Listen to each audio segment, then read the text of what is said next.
Hi, my name is Avery Rush, and I'm going to be talking about surrogate motherhood and whether or not it is moral, and just talking about some of the guidelines around it.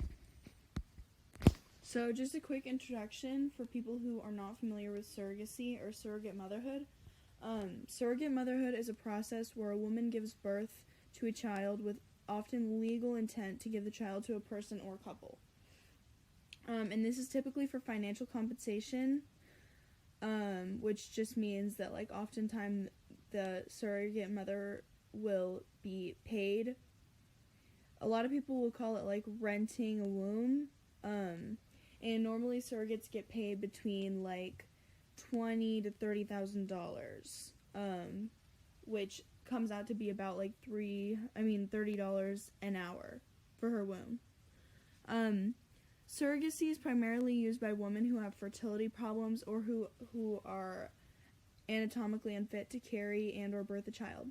So if a woman was born without a uterus, or if they have conditions like placenta accreta, or just another medical condition that prevents them from being able to safely deliver a child, or being able to conceive a child and carry a child, then they will use surrogate mothers because that allows them to have biological connection to their child without actually carrying and delivering the child. Some quick history of surrogacy.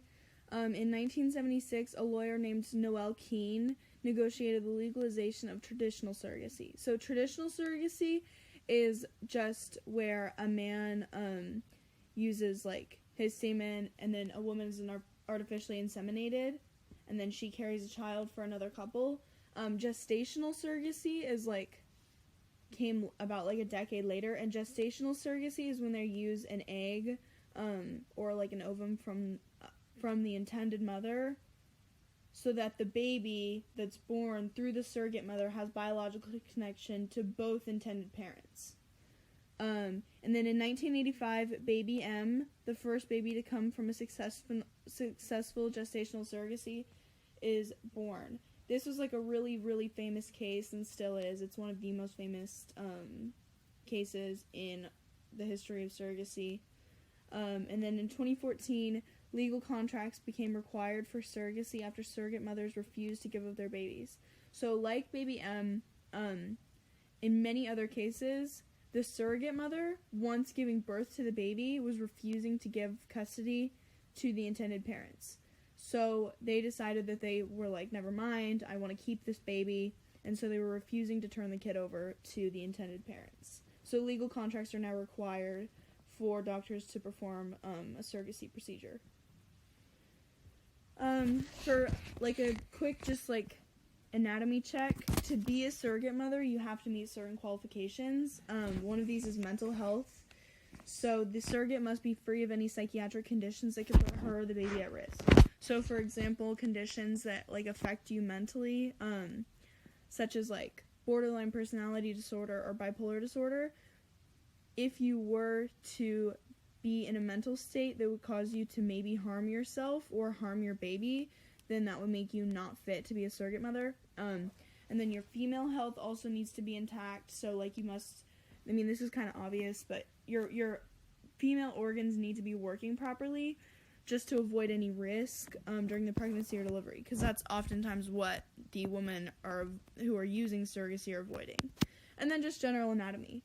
You can't be you can't have type 2 diabetes, and you can't be morbidly obese, and you have to have evidence that you have a consistent maintenance of your body and that you are able to maintain good health.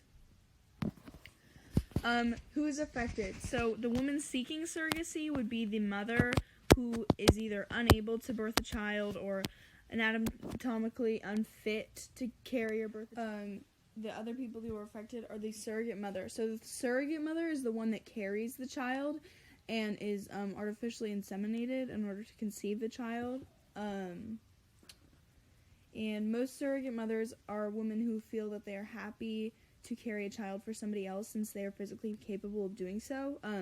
There is some stigma around whether or not surrogate mothers are in it for the money, but statistically that is a really small amount of women that are just in it for the money. Surrogate fathers would be the one who is like the intended parent of the child, or the person who donates the sperm used to conceive the child. Oftentimes it's both. So oftentimes the intended father of the child will be the one to provide the sperm needed to inseminate the surrogate mother. But if the man's not capable of doing so for whatever reason, then that would not be the case. Who's affected? So these are just some celebrities who have used surrogacy in the past.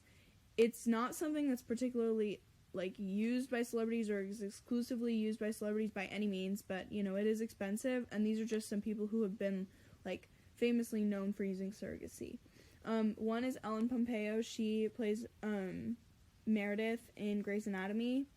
She had a child just like through a normal pregnancy, but then because of her age, she used a surrogate just to prevent any complications with the pregnancy. Kim Kardashian West and Kanye West are I think it's pretty well known by a lot of people that they use surrogates. They had 2 kids biologically, and then for their 2 younger kids, they used a surrogate due to Kim Kardashian having placenta accreta. And then Jimmy Fallon, him and his wife was unable to conceive, so they used surrogacy to have their one child.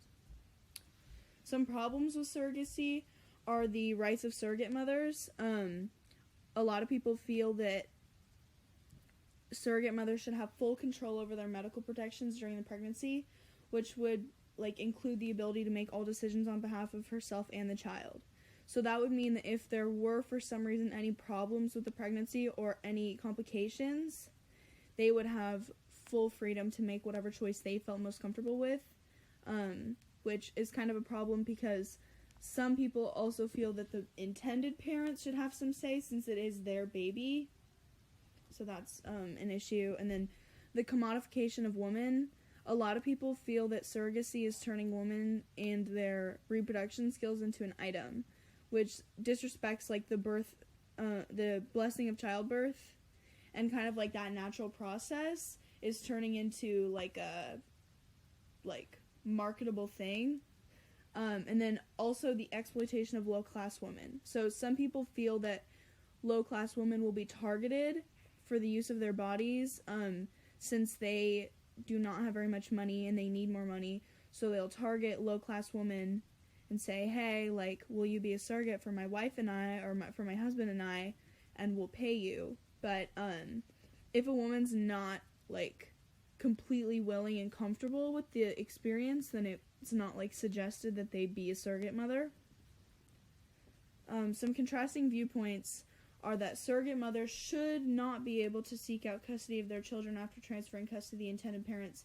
And then the other side of that is that surrogate mothers should have the chance to earn custody of their children that they birthed for another set of parents. Some of the reasons that people think that they should be able to seek out custody is that giving the intended parents full custody would be treating the baby like property. Giving the surrogate mother partial custody would allow for the baby to have less emotional detachment. The birth mother shows a natural and beautiful connection with her baby and should be part of their life, and the bond between a mother and her baby is important to the baby's life and growing up.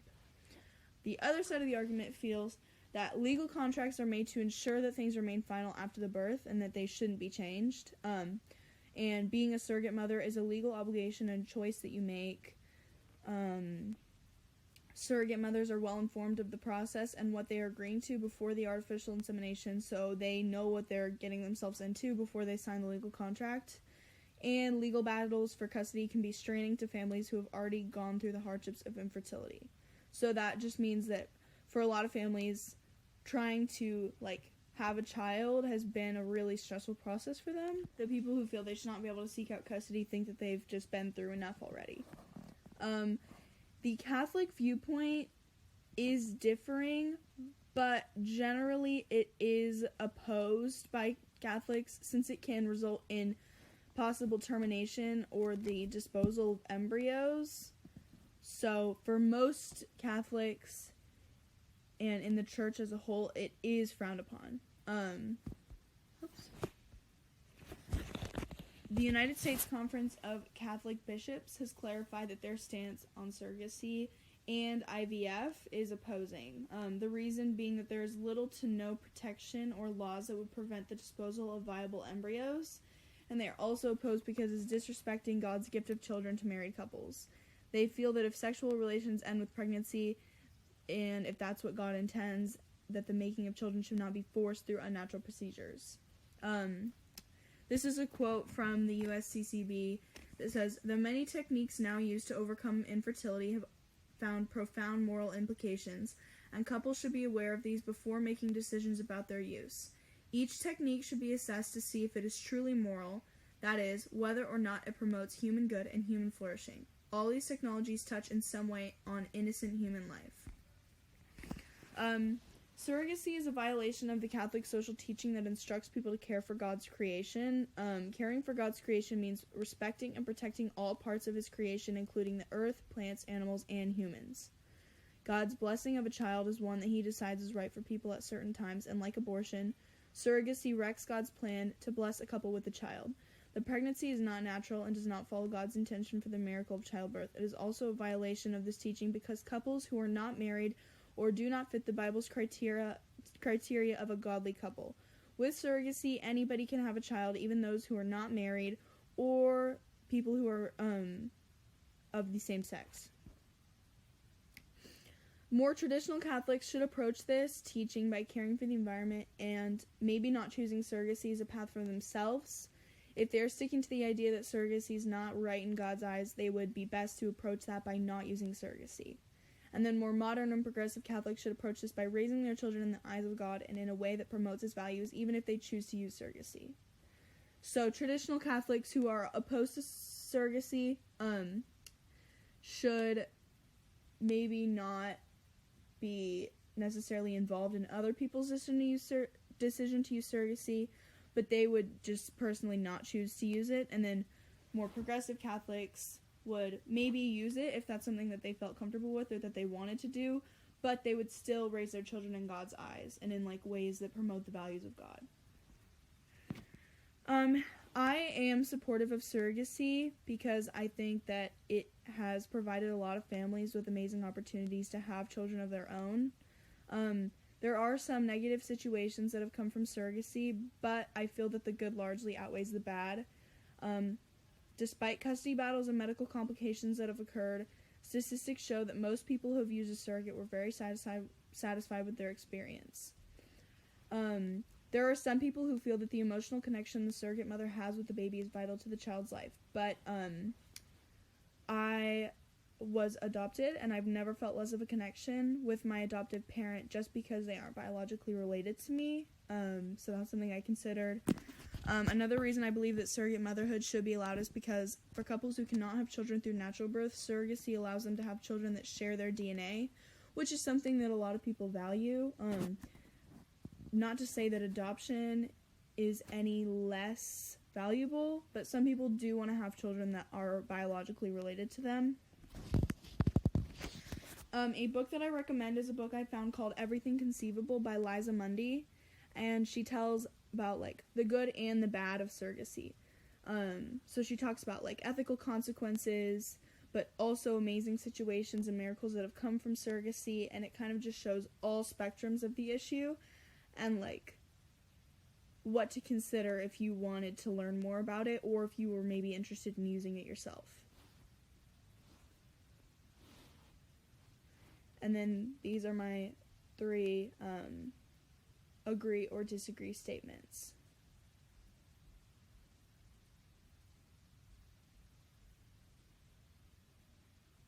Thank you. That was my presentation on surrogate motherhood.